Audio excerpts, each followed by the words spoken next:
নজর রাখবো বাংলার খবরের দিকে। বাংলার রাজনীতিতে শোকের ছায়া এবং তুমুল আলোচনা, কারণ বাংলার প্রাক্তন কৃষিমন্ত্রী আশিস বন্দ্যোপাধ্যায় তার আত্মহত্যাকে ঘিরেই এখন ব্যাপক চাঞ্চল্য তৈরি হয়েছে। অর্থাৎ ডেপুটি স্পিকার আশিস বন্দ্যোপাধ্যায়ের ঝুলন্ত দেহ উদ্ধার হয়েছে। বীরভূমের রামপুরহাটের তৃণমূল কংগ্রেসের দলীয় কার্যালয় থেকেই তার মৃতদেহ উদ্ধার হয়। ইতিমধ্যে এই ঘটনাকে কেন্দ্র করে রাজনৈতিক মহলে চর্চা শুরু হয়েছে। সেই কার্যালয় থেকে তার হাতে লেখা এক পাতার একটি সুইসাইড নোটও উদ্ধার করেছে পুলিশ। কিন্তু কি কারণে এমন কঠিন সিদ্ধান্ত তিনি নিয়েছেন? আশিস বন্দ্যোপাধ্যায়ের একটি সুইসাইড নোটে সেখানে লেখা ছিল যে রাজনীতিতে আসাটাই ভুল হয়েছে। তাহলে কি তিনি রাজনৈতিক চাপে আত্মহত্যা করতে বাধ্য হয়েছেন, নাকি রয়েছে অন্য কোনো কারণ?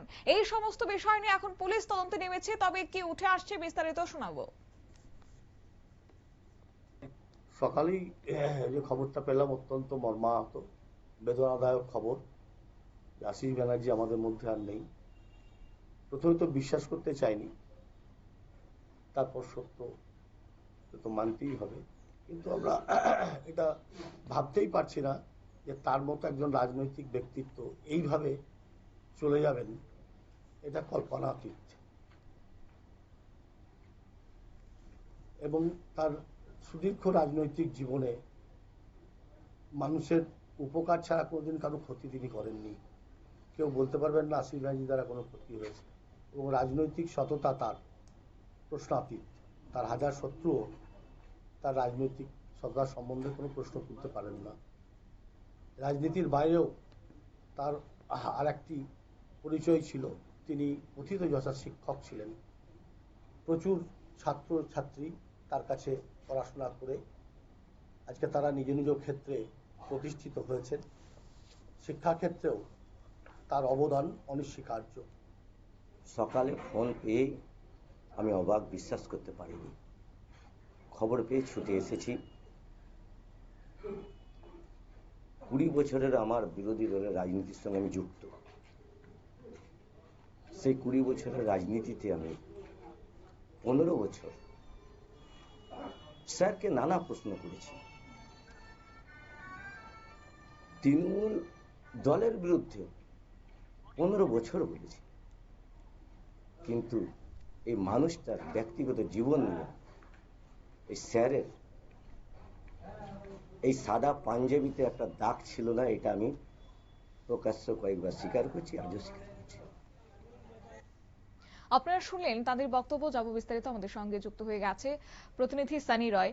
সানি, বাংলার প্রাক্তন কৃষিমন্ত্রী, প্রাক্তন ডেপুটি স্পিকার আশিস বন্দ্যোপাধ্যায়ের তার ঝুলন্ত মৃতদেহ উদ্ধার, কি জানতে পারছো? তিনি কি মানসিকভাবে কোন রকমের চাপে ছিলেন, নাকি রাজনৈতিক অবস্থার কোন রকমের পরিবর্তন তার মধ্যে লক্ষ্য করা গেছিল?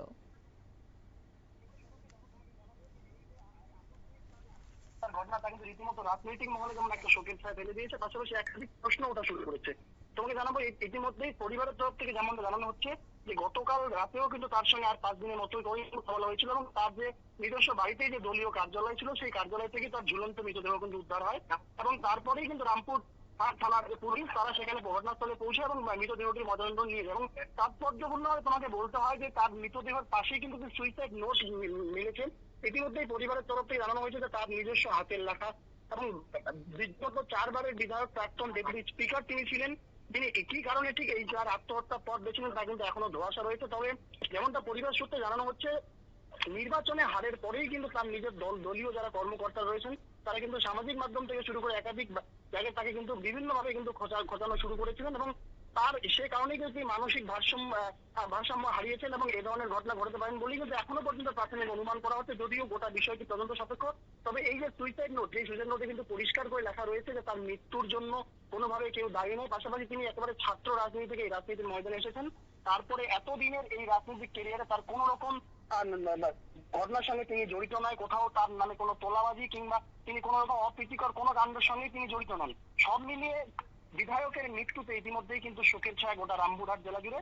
এবং পাশাপাশি তোমাকে জানাবো, রামপুরহাট যে উন্নয়ন পর্ষদ, সেই উন্নয়ন পর্ষদে তার বিরুদ্ধে কোন রকম অভিযোগ তোলা হয়নি বলেই পরিবার দাবি করেছেন। এবং বিভিন্ন সময় বর্তমান রাজ্যের পালাবদলের পরে কিন্তু তৃণমূলের যে সমস্ত বিধায়ক থেকে শুরু করে নেতা মন্ত্রী, তাদের বিরুদ্ধে কিন্তু একাধিক স্লোগান, একাধিক পোস্টার বিভিন্ন জায়গাতে কিন্তু চালু হওয়া শুরু। একজন বয়স্ক এই বিধায়ক তিনি এই ঘটনা রীতিমতো ঘটিয়ে দেওয়া কিন্তু সত্যি করে গোটা রামপুরহাট জুড়ে এই মুহূর্তে শোকের ছায়া রয়েছে। তবে পুলিশ গোটা ঘটনার তদন্ত করছে। সত্যি একেবারে তাই। তবে এই ক্ষেত্রে পুলিশ কি এখন আত্মহত্যার পাশাপাশি কোন রকমের ষড়যন্ত্র বা প্ররোচনার সম্ভাবনাও এই বিষয়টাকে খতিয়ে দেখবে?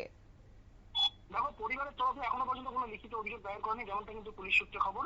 তবে পুলিশ ঘটনা তদন্ত করছে এবং এই যে গোটা ঘটনা তিনি স্বেচ্ছায় মৃত্যুকে কেড়ে নিলেন নাকি এর পিছনে কোনো অন্য কোনো রহস্য রয়েছে, নাকি রাজনৈতিক ভাবে তাকে কোনো হত্যা করার চেষ্টা করা হয়েছে, সবটাই কিন্তু তদন্ত সাপেক্ষ। তবে পরিবার লিখিত অভিযোগ দায়ের না করা পর্যন্ত পুলিশ যেমন কোনোভাবে সেই বিবৃতি দিতে পারছেন না, পাশাপাশি রামপুরহাট থানার পুলিশ গোটা ঘটনার কিন্তু তদন্ত করছে। ধন্যবাদ সানি। আপনারা শুনলেন এবং তার পাশাপাশি আরো বেশ কিছু ক্ষেত্রে সুইসাইড নোটের দীর্ঘ লেখা বারবার উঠে এসেছে যে দুর্নীতির অভিযোগ থেকে নিজেকে দূরে রাখার দাবি। আশিস বন্দ্যোপাধ্যায় তিনি লিখেছেন যে ছাত্র জীবন থেকে রাজনীতির সঙ্গে যুক্ত থাকলেও কোনোদিন দুর্নীতির সঙ্গে জড়িত হননি।